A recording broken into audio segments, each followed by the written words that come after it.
செந்தில் பாலாஜி உட்பட 4 பேர் அமைச்சர்களாக பதவியேற்க உள்ள நிலையில் 5 அமைச்சர்களின் இலாகாக்கள் மாற்றப்பட்டுள்ளன. மனோ தங்கராஜ் உள்ளிட்ட 3 அமைச்சர் பதவியிலிருந்து விடுவிக்கப்பட்டுள்ளனர்.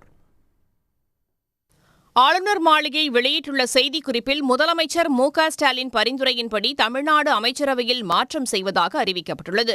அதன்படி ஜாமீனில் வந்த செந்தில் பாலாஜி மீண்டும் அமைச்சராக பதவியேற்க உள்ளார்.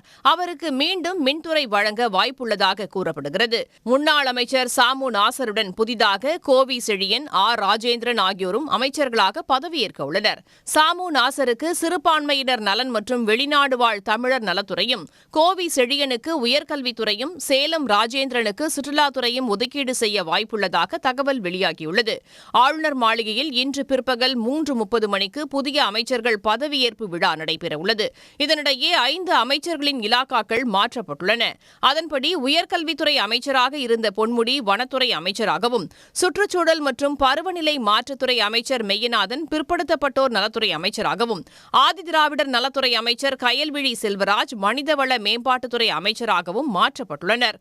இதேபோல் வனத்துறை அமைச்சராக இருந்த மதிவேந்தன் ஆதிதிராவிடர் நலத்துறை அமைச்சராகவும், பிற்படுத்தப்பட்டோர் நலத்துறை அமைச்சராக இருந்த ராஜகண்ணப்பன் பால்வளத்துறை அமைச்சராகவும் இலாக்கா மாற்றப்பட்டுள்ளனர். தங்கம் தென்னரசுக்கு நிதித்துறையுடன் சுற்றுச்சூழல் மற்றும் காலநிலைத்துறை கூடுதலாக ஒதுக்கப்பட்டுள்ளது.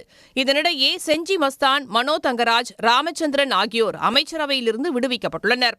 இதில் ராமச்சந்திரன் அரசு தலைமை கொறடாவாக நியமனம் செய்யப்பட்டுள்ளார். உடனுக்குடன் செய்திகளை தெரிந்து கொள்ள சன் நியூஸ் பெல் ஐகானை கிளிக் பண்ணுங்க.